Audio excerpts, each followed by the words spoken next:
bon, j'écris comme je vois les choses, c'est-à-dire comme je me les représente très intérieurement. Et j'essaie d'être le plus fidèle possible, comme quand on essaie de retranscrire un rêve ou quoi, à vraiment une espèce de données brutes, les données immédiates de la conscience et de l'inconscient telles qu'elles apparaissent en moi. Donc c'est à la fois un travail. Bon, je me raconte des histoires, je me raconte des présences, des scènes, et c'est vrai que c'est à voir avec des plans photographiques. En tout cas, pour être plus à l'écoute, pour restituer, hein, c'est vraiment un travail de restitution en taillant des outils qui sont le choix du mot juste, enfin le plus approprié. Je dois en effet, je ne sais pas si je dois recadrer, mais je dois quand même délimiter, et là c'est là que commence, je pense, un travail de cadrage et de montage. Après, les images telles qu'elles surgissent en moi, c'est vraiment un travail là aussi très concret il y a à la fois de l'écoute, du prélèvement et oui, du cadrage. Oui, ça a beaucoup à voir avec la photo. Et c'est vrai que le mouvement naît plus de la mise bord à bord justement de ces images, de ces moments, d'où des chapitres assez courts et des passages à la ligne. Je sais que parfois c'est au bord d'un... Mais c'en est pas, parce que c'est vraiment de la prose. Il y a quelque chose d'une dynamique qui irait vers de la poésie, mais c'est vraiment pas ça, parce que voilà, je crois que c'est vraiment de la prose que j'écris, mais dans la mise en forme, j'ai besoin parfois pour faire voir justement de manière un peu plus aiguë des plans, voilà, il y a des passages à la ligne, des sautes de ligne et des chapitres courts. Qu'est-ce que je peux dire d'autre? Oui, le mouvement parfois, et justement c'est là que ça m'intéressait de retourner, on peut dire, dans ce paysage italien, toscan, et du coup qui renvoie quand même beaucoup à la Renaissance quand on va, même dans la rue, enfin les sculptures, les bâtiments, etc. C'est le moment où naît un peu le mouvement, on quitte une forme de hiératisme et ça commence à bouger. Et c'est vrai que bon, c'est un vieux motif, hein, les sculptures qui se mettent à bouger dès l'Antiquité, c'est une sorte de fascination, hein, l'arrivée du vivant dans l'inerte. Mais c'est vrai que c'est une chose très palpable en Italie, dans cette période de la Renaissance, où dans la sculpture, ça commence à se déhancher, à se pencher, des coups qui commencent presque à grandir. Enfin, c'est très émouvant, en fait. Et c'est vrai que c'est à l'intérieur de l'immobile que le mouvement naît. Et j'aime bien aussi dans ce roman l'idée que... Enfin, je me suis attachée à essayer de rendre compte de certains mouvements dans des mouvements infimes, voilà, des êtres un petit peu en bloc comme ça, ou qui disent rien, ou peu de choses. Du coup, c'est un grand événement dès que ça bouge, dès qu'un peu, ou qu'un détail, voilà, une barbe naissante, un petit mouvement sur un air, enfin, ce roman me permettait aussi, comme on va voir de près comment c'est fait, une sculpture, ça me permettait aussi de zoomer quoi, sur des visages, comment le grain de la peau, tout ça, des choses qu'on ne s'autorise pas parce que ça pourrait être un peu précieux ou trop, franchement, comment dire, presque maniériste, ou une sensualité voilà, qui serait trop accrocheuse ou quoi. Mais alors là, grâce à la sculpture, du coup, les êtres en présence, qui ne sont pas des sculptures, je les traite comme on irait voir un détail. Et c'est vrai que je fais assez confiance à ce que le point de vue sur un détail peut produire comme émotion. Après, ça se déplie beaucoup chez le lecteur, je crois. Enfin, je fais ce pari, en tout cas. Oui, c'est comme des déplacements, mais moi, c'est comme ça que je perçois aussi la vie, c'est-à-dire que dans des moments où... En fait, comment se donner les moyens quand on écrit, de traiter d'histoire, parfois avec de l'émotion, comment on fait pour que ce ne soit pas du pathos aussi. Et je me suis aperçue que dans la vie,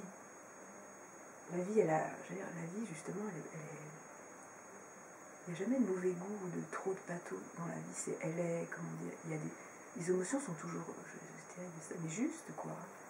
Et parfois, justement, dans la vie, je trouve que des objets viennent comme à la fois un support, comment dire, un support pour l'émotion. Quand on vit certaines choses, on a un souvenir très précis de certains lieux, de certains objets. Et j'essaie de retrouver ça dans l'écriture, pour pas qu'il y ait trop une surcharge d'émotions sur les épaules d'un personnage. Quelque chose qui est beaucoup plus diffus, plus justement atomisé, réparti dans le monde, et comme support, comme relais à un récit, une émotion, un jugement, la nature ou les choses, voilà, comme, des choses qui sont comme des natures mortes, mais en anglais on ne dit pas d'ailleurs nature morte, on dit still life, quelque chose comme ça. Donc c'est comme un prolongement des êtres, ou d'ailleurs on se demande si les êtres eux-mêmes ne sont pas le prolongement plutôt des choses. J'aime bien un peu inverser le rapport des choses du monde, enfin pourquoi on placerait l'homme toujours au centre, quoi, l'individu. Il me semble qu'on y agit autant qu'on agit sur les choses, et c'est ce drôle de... Alors voilà, c'est vrai que hop, le hors-champ devient un lieu où les forces agissent presque parfois plus que sur un visage qui lui paraît peut-être plus en retrait, moins expressif. C'est aussi la question de dire comment nommer les choses. En fait, c'est la question d'une forme de pudeur, mais qui n'empêcherait pas non plus de dire les choses, là encore sans complaisance ou tragique, malvenue.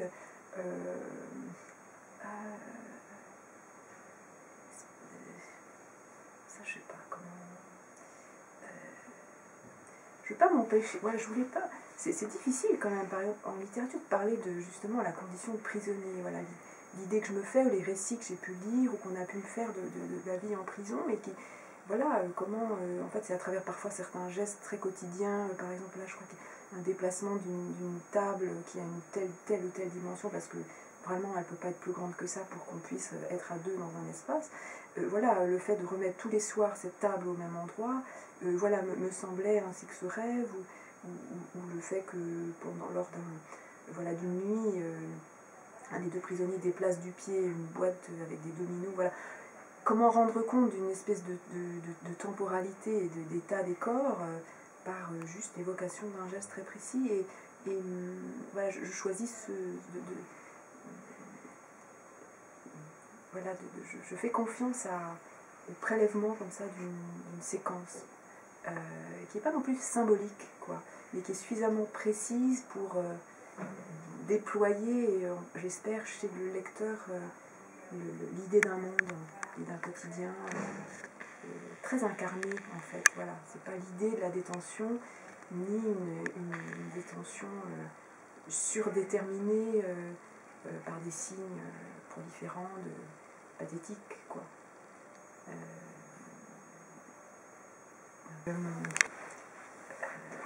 Bon, moi j'ai beaucoup lu les surréalistes et j'adore ce moment de la littérature, et on peut dire ces moments aussi dans ce type de regard sur le monde, en fait. Et c'est vrai que c'est, alors, grâce à la sculpture, ça aurait pu être des mannequins, mais ça m'intéressait vraiment que ce soit des sculptures en main. Il y a comme ça des fragments, on peut dire, qui prennent une forme d'autonomie, ou qui renvoient à du fantastique, en effet. C'est vrai que pour ça, la sculpture qui donnerait comme l'illusion tout d'un coup de bouger ou de vivre, c'était justement, c'était une mine, c'est le cas de le dire pour moi. Oui, j'aime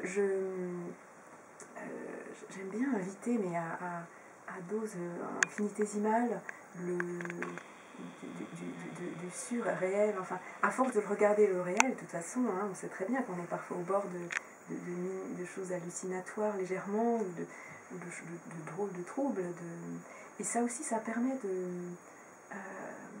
sans quitter le réel, au contraire, presque en y rentrant davantage, de tout d'un coup passer le cap du réalisme. Et ça, je trouve que mais la vie en est bourrée d'invitations à faire ça quand on est écrivain, je trouve. Et comment, en entrant dans les choses, tout d'un coup, ça devient assez fantastique. Et c'est vrai que là, il y a une main. Alors en plus, il y a un effet de duplication parce que c'est dans un atelier, c'est une main en plâtre qui est. C'est aussi une image que j'avais très très frappante.